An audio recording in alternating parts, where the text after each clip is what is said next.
چلتے ہیں اپنی سٹوریز کی طرف۔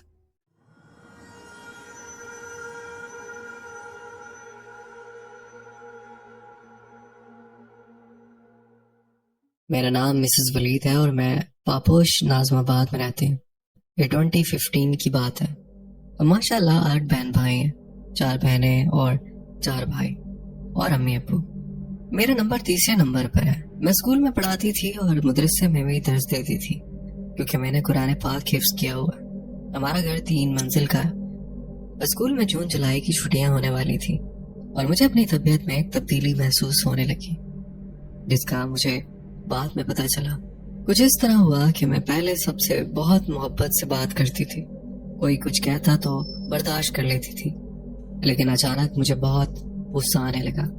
کوئی کچھ کہتا تو میں انہیں شرمندہ کرتی، مذاق اڑانے لگی، میرا گلا بھی ہر وقت خراب رہنے لگا۔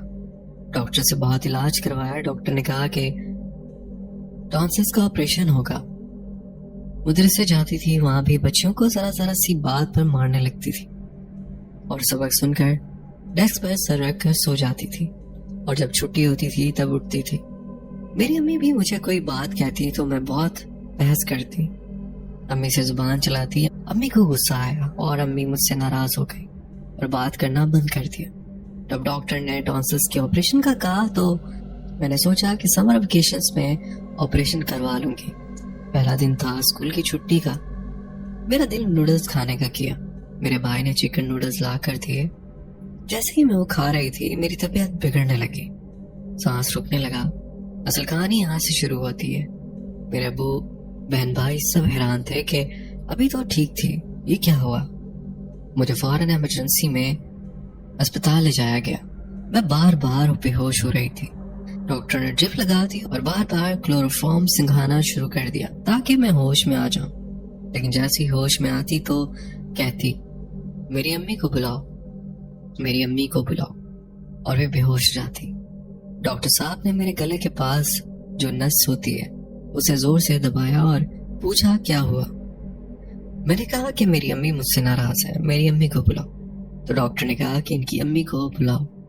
میرا بھائی فوراً امی کو لینے گیا۔ میں اپنے ابو سے کہنے لگی کہ مجھے پتا ہے کہ ہمارے گھر میں سب سے پہلے موت کس کی ہوگی؟ میری ہوگی۔ میں مر جاؤں گی، اور بہت رو رہی تھی۔ اس وقت میری یہ کیفیت تھی کہ میں پورے کمرے میں چھت کو دیکھ رہی تھی کہ جان نکالنے والا فرشتہ آئے گا۔ کبھی پاؤں کے انگوٹھے کی طرف دیکھتی کیونکہ میرے اندر سینے میں اتنی ٹھنڈک محسوس ہو رہی تھی، اتنی ٹھنڈک کہ جیسے اے سی کے بالکل قریب کھڑے ہوتے ہیں، جیسے کولنگ ہوتی ہے ویسے میرے اندر تھی۔ میرا نکاح ہوا تھا۔ میری ساس اور میرے سسر اسپتال میں مجھے دیکھنے آئے اور مجھے غصہ آ رہا تھا۔ میں ان کا ہاتھ جھٹک رہی تھی اور کہہ رہی تھی کہ میری امی کو بلاؤ۔ جیسے ہی میری امی آئی میں نے امی کو دیکھا اور ان کا ہاتھ پکڑ کر بیٹھ گئی اور کہنے لگی میری امی ہے، میری ایک ہی امی ہے، اور فوراً بالکل ٹھیک ہو گئی۔ میں نے ڈرپ بھی ہٹوا دی اور جاتے جاتے ڈاکٹر کا بھی شکریہ ادا کیا۔ اب جب میں گھر آتی ہوں تو کوئی مسئلہ نہیں ہوتا، لیکن جب مدرسے جانے لگتی ہوں تو دل میں درد ہوتا تھا اور اذان کی آواز سنائی نہیں دیتی تھی۔ میں کہیں اور ہی گم ہو جاتی تھی اور امی کا ہاتھ پکڑ کر سوتی تھی۔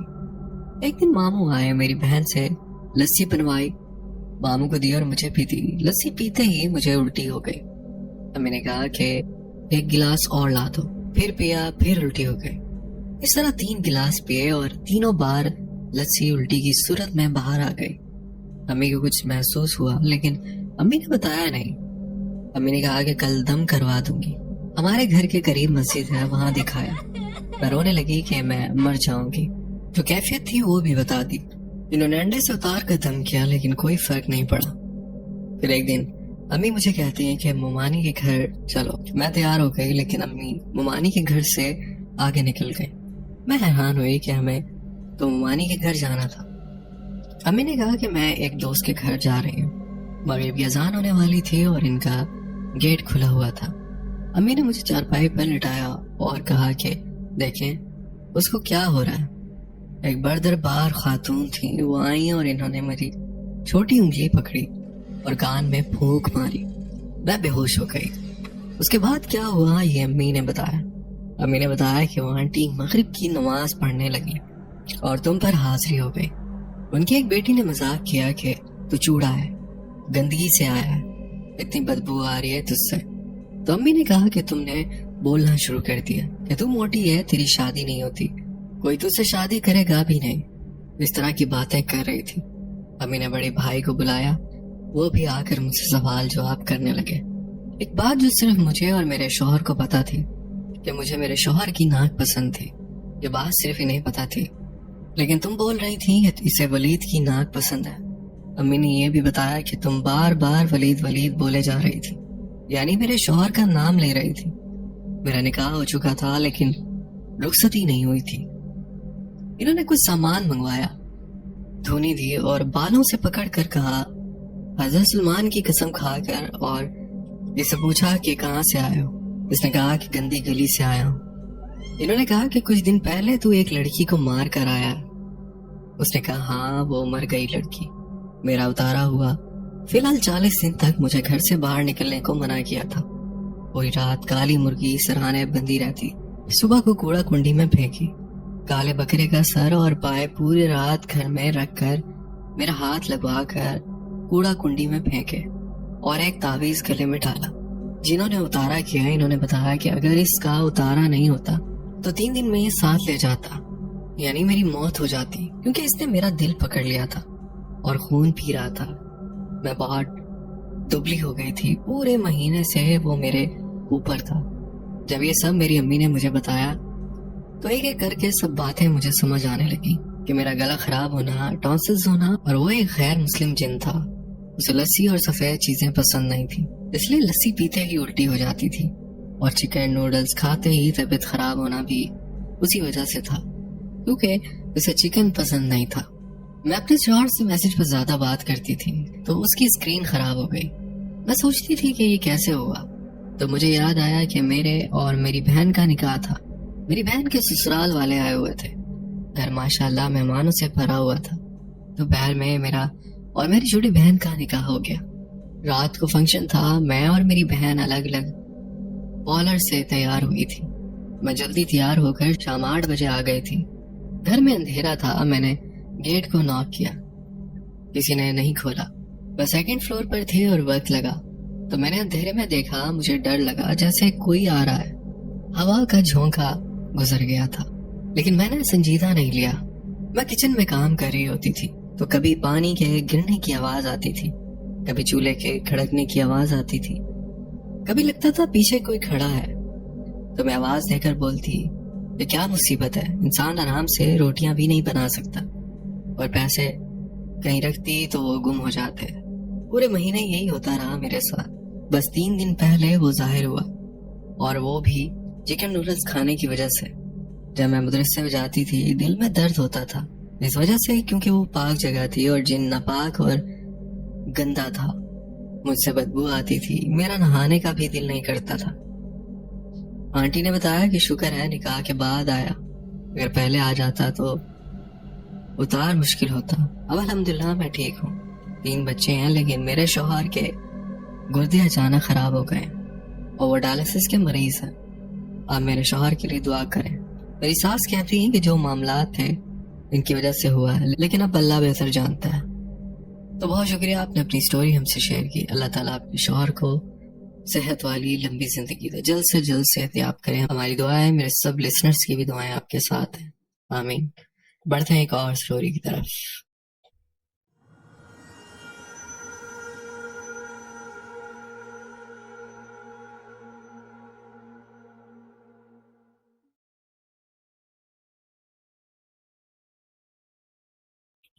السلام علیکم عدنان, میرا نام علی ہے اور میں ایک سٹوری آپ سے شیئر کرنا چاہتا ہوں. میں جگہ کا نام آپ کو نہیں بتا سکتا. تو واقعہ کچھ اس طرح ہے کہ وہ ایک گاؤں ہے جہاں پر 100-200 لوگ رہتے ہیں, اور اس گاؤں میں ایک سوسائٹی بنی ہوئی ہے. وہ ایک بہت اچھی اور صاف ستھری سوسائٹی ہے. وہ پورا سال بند رہتی ہے اور صرف محرم میں کھلتی ہے. وہاں پر لوگ آتے ہیں, رہتے ہیں. وہاں پر ایک بندہ ہے جس کے نام پر سارے گھر ہیں, اور اس نے اپنے سارے رشتہ داروں کو وہ گھر پرووائڈ کیے ہوئے ہیں کہ آپ لوگ محرم میں یہاں پر آؤ, روزہ کرو اور چلے جاؤ.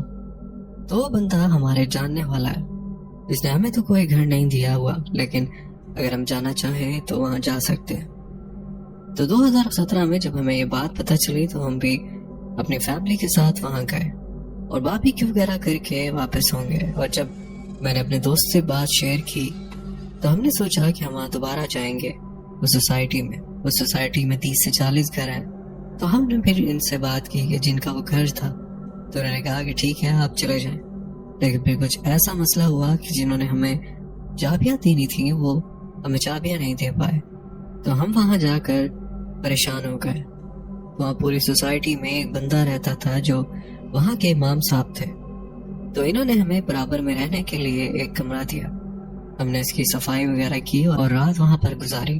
اگلی صبح ہم نے اپنے اس جاننے والے کو کال کی اور اسے کہا کہ آپ ہمیں چابی خود آ کر دے کر جائیں۔ تو خیر وہ ہمیں چابی دینے آ گئے۔ تو ان کا گھر پہلے زمانے کا ہی بنا ہوا تھا، یعنی باقی گھر تو رینوویٹ تھے لیکن وہ گھر رینوویٹ نہیں تھا۔ آپ کو گھر کا نقشہ بتاتا چلوں، ہم جیسے ہی گھر میں داخل ہوتے ہیں تو الٹے ہاتھ پر ایک کمرہ ہے، اس سے آگے ایک سٹور ہے اور اس سے آگے ایک اور روم ہے۔ جن کا وہ روم تھا وہ شہید ہو گئے ہیں، تو روم بند رہتا ہے۔ سیدھے ہاتھ پر ایک چھوٹا سا کچن اور بہت بڑا صحن ہے، اور سیدھے ہاتھ پر ہی کونے پر واش روم ہے۔ کچن اور روم کے بیچ میں ایک گیلری ہے اور اس کے بیچ گارڈن ہے۔ گیلری کھول کر آپ گارڈن میں چلے جاؤ گے۔ ایک بات آپ کو بتاتا چلوں کہ انہوں نے ہمیں منع کیا تھا کہ آپ نے نہ سٹور کھولنا ہے اور نہ ہی وہ روم جو بند ہے۔ تو خیر ہم گھر میں گئے، میں نے اور میرے دوست نے سارا کھانا وغیرہ بنایا، اور گھر کے پیچھے ایک جھیل ہے اور وہ جگہ بہت پیاری ہے۔ وہاں پر تھوڑا سا جنگل بھی ہے، وہ ایک بہت ہی اچھا پکنک پوائنٹ بھی ہے۔ ہمیں اس جگہ کے بارے میں پتا تھا کیونکہ ہم پہلے بھی وہاں جا چکے تھے۔ وہاں پر چھوٹی چھوٹی پہاڑیاں بھی تھی۔ تو ہم لوگ کھانا وغیرہ کھانے کے بعد وہاں پر پکنک کے لیے نکل گئے۔ ہم نے سوچا کہ ہم وہاں پر فشنگ کریں گے اور تھوڑا سا جو کھانا ہم لے کر گئے تھے وہ وہاں بیٹھ کر کھائیں گے۔ ہم سب ایک سوزوکی پہ گئے تھے اور اس کا جو ڈرائیور تھا وہ ہماری عمر کا ہی تھا، تو ہم سب اس کے ساتھ کافی گھل مل گئے۔ وہاں پر تھوڑی دیر گزارنے کے بعد موسم خراب ہونا شروع ہو گیا، تو ہم نے کہا کہ ہمیں یہاں سے نکلنا چاہیے، لیکن ہمارے کچھ دو جذباتی تھے۔ انہوں نے کہا کہ نہیں اب یہیں رکتے ہیں۔ ہم لوگ جس جگہ پر بھی تھے وہاں پر دور دور تک گھاس تھی، ناریل کے درخت لگے ہوئے تھے اور وہ جھیل تھی۔ وہاں پر جانے کے لیے 6 سے 7 فٹ پانی ہے جو آپ کو کراس کرنا پڑتا ہے۔ تو ہم لوگ ڈنڈے کی مدد سے اس جگہ کو کراس کر رہے تھے۔ وہاں پر جانا کافی مشکل تھا اور پھر اوپر سے طوفان بھی آ گیا، تو ہم لوگ اس طوفان کے اندر بھاگے کیونکہ طوفان بہت زیادہ تیز ہو رہا تھا، ہوا بہت تیز تھی۔ ہم لوگ بھاگتے بھاگتے گھر تک پہنچے، تو ہم نے سوچا کہ چائے وغیرہ بناتے ہیں اور پھر ہم مچھلی کا سامان وغیرہ لینے کے لیے چلے گئے۔ رات کو ہمارا پلان باربیکیو کا بھی تھا جس کے لیے ہم گئے تھے۔ پھر ہم نے کہا کہ ابھی مچھلی بنا لیتے ہیں اور رات کو لیٹ نائٹ۔ خیر کچھ لوگ مچھلی لینے چلے گئے، کچھ لوگ سو گئے، کچھ لیٹ گئے اور کچھ صحن میں بیٹھے ہوئے تھے۔ تو صحن کے باہر بھی صاف جگہ تھی اور ہمارے کچھ دوست وہاں پر چارپائی ڈال کر بیٹھے ہوئے تھے۔ میں کچن میں تھا اور سب کے لیے چائے بنا رہا تھا۔ آپ کو ایک بات بتاتا چلوں کہ صبح سے رات تک کچن میں اور میرا دوست ہی تھا اور کوئی ہمارے ساتھ نہیں آیا تھا، اور کچن بھی بہت چھوٹا سا تھا اور بہت ہی کم برتن تھے۔ اتنے میں میرے بھائی کے باہر سے چیخنے کی آواز آئی۔ میں بھاگتا ہوا گیا، میں نے دیکھا کہ میرے دوست نے اس پر گرم چائے گرا دیے اور میرا دوست ہنس رہا تھا۔ چائے اتنی گرم تھی کہ میرے بھائی کے پیٹ پر چھالا بن گیا۔ تو پھر میرے دوست نے قسم کھانا شروع کی کہ پیچھے کوئی کھڑا ہوا تھا جسے میں نے دیکھا، جس کی وجہ سے مجھ سے چائے گر گئی۔ میں نے جان بوجھ کر نہیں گرائی۔ اس ٹائم مغرب کا ٹائم ہو گیا تھا اور باہر اندھیرا ہونے لگا۔ اس کے بعد بارش شروع ہو گئی تو ہم سب اندر آ گئے، لیکن ہمارا ڈرائیور باہر سوزوکی میں ہی بیٹھا رہا۔ ہم لوگ اپنے ساتھ ایک اسپیکر لے کر گئے تھے تو انہوں نے گانے لگا دیے۔ میں ان کو منع کر رہا تھا کہ یہاں پر گانے مت لگاؤ۔ اس کے بعد ہم سب ڈانس کرنے لگے، اپنی شرٹس بھی اتار دی کیونکہ ہم سب لڑکے ہی تھے وہاں پر، اور اس ٹائم لائٹ چلی گئی تھی۔ ہمارے پاس ایک ٹارچ ہی تھی۔ میں کافی تھک گیا تھا کیونکہ میں کچن میں بھی کام کر رہا تھا۔ ہم لوگوں نے گیلری کا دروازہ بھی کھول دیا، اسٹور کا بھی اور کمرے کا بھی جو انہوں نے ہمیں منع کیا تھا۔ گیلری کی طرف ایک پلنگ پڑا ہوا تھا، وہاں پر کافی سکون تھا۔ میں وہاں پر لیٹا تو میں وہیں پر سو گیا۔ اس کے بعد میرے ایک دوست نے آ کر مجھے اٹھایا اور کہا ہم یہاں پر گھومنے آئے ہیں، ابھی رات کے 12-1 ہی بجے ہیں اور تم سب سو رہے ہو۔ میں نے کہا کہ میں صبح سے کچن میں کام کر رہا ہوں تو میں تھک گیا ہوں، مجھے سونے دو۔ تو اس نے کہا کہ ٹھیک ہے، یہاں پر اکیلے مت سو، اندر آ کر سو جاؤ۔ اور پھر وہ باہر دوسرے دوست کے پاس چلا گیا جو سو رہے تھے۔ میری اس ٹائم ہلکی سی آنکھ کھل گئی تو میں نے کہا کہ ٹھیک ہے، میں اندر جا کر سو جاتا ہوں۔ تو اندر میرے 2 دوست اور بھی سو رہے تھے کہ میں بھی وہاں جا کر سو گیا۔ اب آگے کی سٹوری مجھے میرے دوستوں نے بتائی ہے۔ ہم نے جو حرکتیں کی تھیں وہ میں نے آپ کو پہلے ہی بتا دی کہ ہم نے گیلری کا دروازہ کھول دیا تھا، کمرے کا بھی، اسٹور کا بھی، اور ہم اسٹور سے جا کر چیزیں بھی نکال رہے تھے۔ ہمیں بھی چیزیں چاہیے ہوتی تھی، ہمیں جو بھی چیز چاہیے ہوتی تھی وہ چیزیں ہمیں اسٹور سے مل جاتی تھی۔ اور یہ چیز ہم نے بعد میں ریئلائز کی کہ سوسائٹی میں ایک گھر ایسا تھا جو ایک کونے میں بنا ہوا تھا اور وہ ٹوٹا ہوا تھا۔ اس کے بارے میں کہا جاتا ہے کہ اسے جب بھی بنانے کی کوشش کی تو وہ ٹوٹ جاتا ہے۔ تو میرے 2 دوست جو کافی شوخے تھے، انہوں نے جا کر وہاں پر واش روم کر دیا کیونکہ انہیں نہیں کرنا چاہیے تھا۔ اس کے بعد میں کمرے میں سویا ہوا تھا اور میرے وہی دوست جو پہلے مجھے اٹھانے آیا تھا وہ کمرے میں آیا، وہ میرے پیچھے بیٹھا ہوا تھا اور اس نے میرے کاندھے پر لات ماری۔ میں نے اٹھ کر اس کو کہا کہ اب تو نے مجھے ہاتھ لگایا تو تجھے نہیں چھوڑوں گا۔ اس کے بعد اس نے میرا گریبان پکڑ لیا، حالانکہ ہمارا کبھی کوئی جھگڑا نہیں ہوا۔ تو وہ نیچے جا کر گرا۔ اس کے بعد میرے دوست بتاتے ہیں کہ تمہیں پتہ نہیں کیا ہوا، تم جا کر کونے میں بیٹھ گئے اور رونے لگ گئے۔ وہ بتاتے ہیں کہ تم روتے ہوئے اتنے چھوٹے لگ رہے تھے کہ ہم کنفیوز ہو گئے تھے کہ تمہیں بھی ہاتھ لگائیں یا نہیں۔ میرا بھائی بھی ڈر گیا۔ جب ہماری لڑائی ہوئی تو باقی سب بھی اٹھ کر اندر آ گئے۔ مجھے اس ٹائم کوئی ہوش نہیں تھا کہ میرے ساتھ کیا ہو رہا ہے۔ اتنے میں باہر چیخنے کی آواز آئی تو مجھے تھوڑا ہوش آیا اور میں کھڑا ہو گیا تو ڈرائیور جو سوزوکی میں بیٹھا ہوا تھا وہ دوڑتا ہوا اندر آیا اور دیوار میں گھسنے کی کوشش کرتا ہے۔ ہم نے اس کو پکڑا ہے کہ کیا ہوا، تو وہ ادھر ادھر دیکھ کر زور زور سے رونے لگا۔ اس ٹائم ہمارے دل دہل گئے کہ پتہ نہیں کیا ہوا ہے۔ پھر جب مجھے تھوڑا سا ہوش آیا تو میں نے اپنے دوست سے کہا کہ سوری اگر تمہیں کوئی چیز بری لگی ہو۔ عدنان بھائی، آپ نے دیکھا ہوگا کہ جو لڑکیاں بیلی ڈانس کرتی ہیں ان کے پاؤں بالکل سیدھے ہوتے ہیں اور وہ اپنے پاؤں کی فنگرز پر کھڑی ہو کر گھومتی ہیں۔ اس لڑکے کے پاؤں بالکل اسی طرح سیدھے ہو گئے تھے اور وہ عجیب طرح سے اپنے ہاتھ پاؤں گھما رہا تھا۔ ہم نے اس پر دعائیں پڑھنی شروع کر دی۔ ہم لوگوں کو کافی پریشانی ہو گئی اور گھر میں رابطہ کرنے کی کوشش کی لیکن کسی کے بھی سگنل نہیں آ رہے تھے۔ اس کے بعد وہ لڑکا لیٹا ہے اور سو گیا تو ہم نے کہا چلو شکر ہے سکون ہوا۔ تھوڑی دیر بعد وہ اٹھ کر کھڑا ہوا اور کہتا ہے کہ کوئی یہاں سے نہیں جائے گا، ہم سب اب یہیں رہیں گے۔ اس کے بعد یہ بات سن کر ہم سب بہت زیادہ ڈر گئے۔ وہ لڑکا 10-15 بار اٹھا ہے اور اس نے یہی کہا کہ اب یہاں سے کوئی نہیں جائے گا۔ خیر ہم لوگوں نے ماحول چینج کرنے کے لیے کہا کہ باربیکیو کرتے ہیں۔ اوپر سے لائٹ بھی نہیں آ رہی تھی، ہم سب اس کمرے میں موجود تھے۔ یہاں پر آپ کو ایک چیز بتاتا چلوں کہ جب وہ ڈرائیور بھاگتا ہوا اندر آیا تو اس نے بتایا تھا کہ کوئی کالی سی چیز اس کے پاس آئی ہے جس نے اسے ہاتھ سے پکڑ لیا، جس کے ہاتھ پر نشان بھی تھے۔ ہم سب اس چیز کو اپنا وہم سمجھ رہے تھے لیکن وہ کسی طرح بھی وہم ثابت نہیں ہو رہا تھا۔ اس کے بعد میرے دوست نے مجھے اشارے سے کہا، جسے میرا جھگڑا ہوا تھا، کہ باہر کوئی ہے۔ تو ہم لوگ جلدی سے باہر گئے اور گیٹ بند کر دیا۔ اس ٹائم بھی ہمیں ایسا لگا جیسے کوئی چیز باہر ہے لیکن وہ چیز اندر نہیں آ رہی تھی۔ اس کے بعد جب میں کھڑکی بند کرنے کے لیے گیا تو میں نے دیکھا کہ باہر لائٹ آ رہی ہے لیکن ہمارے گھر میں لائٹ نہیں ہے، کسی نے مین سوئچ بند کر دیا تھا۔ اب یہ کس نے کیا تھا میں نہیں جانتا۔ پھر میں نے جا کر سوئچ آن کیا تو لائٹ آ گئی، تھوڑی روشنی ہوئی تو ہمیں سکون ہوا۔ پھر ہم نے سب کو کہا کہ آؤ باربیکیو کرتے ہیں۔ باقی اللہ مالک ہے۔ پھر ہم لوگوں نے باربیکیو کی تیاری کرنا شروع کی۔ ہم صرف 3-4 لڑکے ہی تھے، جبکہ باقی سب ڈر کر اندر سو رہے تھے۔ تو جب ہم اندر بیٹھ کر گوشت کاٹ رہے تھے تو میرا ایک دوست جو کافی بہادر ہے، اس نے ایک دم سے چھری چھوڑی اور جا کر اندر لیٹ گیا۔ اس نے اپنے ہاتھ بھی نہیں دھوئے۔ پھر میں اٹھ کر اس کے پاس گیا اور پوچھا کہ کیا ہوا ہے یار؟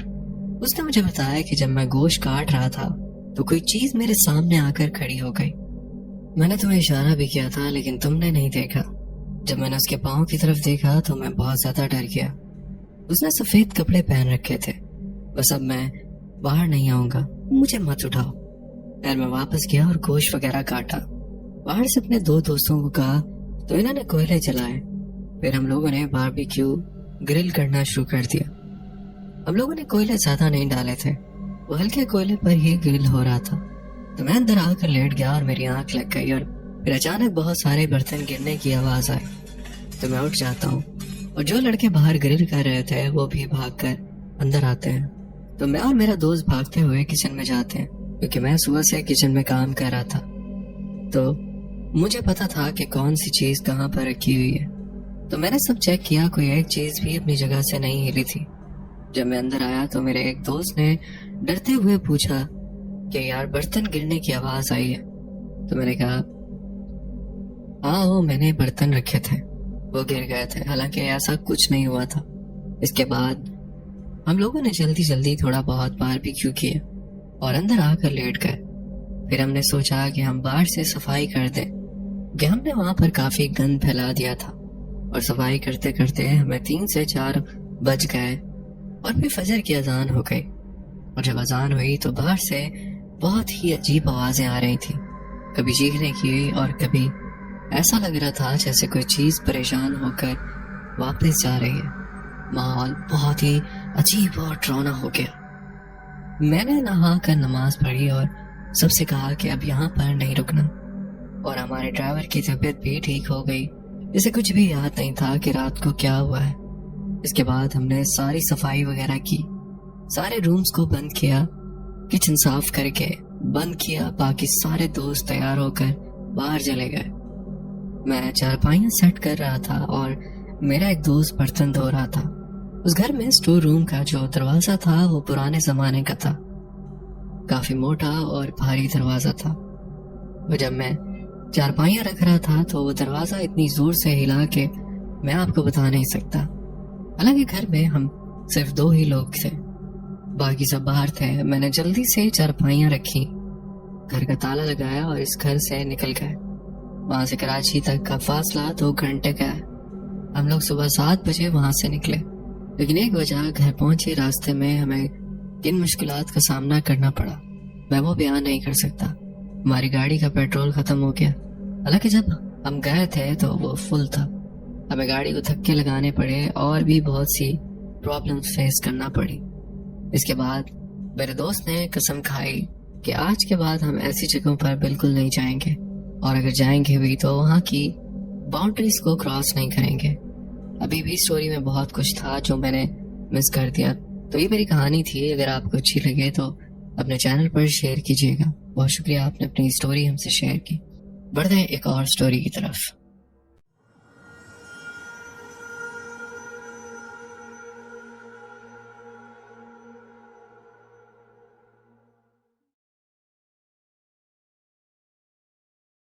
میں اپنا نام شیئر نہیں کر سکتی، آپ کے ساتھ ایک اسٹوری شیئر کرنا چاہتی ہوں۔ یہ اسٹوری میری پھپھو کے گھر کی ہے۔ میں آپ کی اسٹوری ڈیلی سنتی ہوں اور انجوائے بھی کرتی ہوں۔ میری دونوں پھپھو کی الگ الگ شہروں میں شادی ہوئی تھی، اور شادی کے بعد وہ دونوں فیصل آباد شفٹ ہو گئی تھی، جہاں انہوں نے گھر لیا تھا۔ انہیں اس محلے اور گھر کے بارے میں کچھ نہیں پتا تھا۔ خیر، شفٹ ہونے کے 2-3 دن تک تو کچھ نہیں ہوا۔ ان دونوں کے چھوٹے چھوٹے بچے تھے، ایک 1.5 سال کا اور ایک 1 سال کا تھا۔ وہ گھر ڈبل سٹوری تھا، تو ایک پھپھو اوپر رہتی تھی اور دوسری پھپھو نیچے رہتی تھی۔ تو ایک مرتبہ چھوٹی پھپھو بتاتی ہیں کہ میں نیچے چلی گئی بڑی پھپھو کے پاس اور بیٹھ کر باتیں کر رہی تھی۔ ان کا ایک سامنے کمرہ تھا اور ایک ہال تھا، اور اس کے اندر ہی کچن تھا، اور آگے ایک بیٹھک تھی۔ نیچے والی پھپھو بھی اوپر ہی جاتی تھی، جبکہ واش روم اوپر ہی بنے ہوئے تھے۔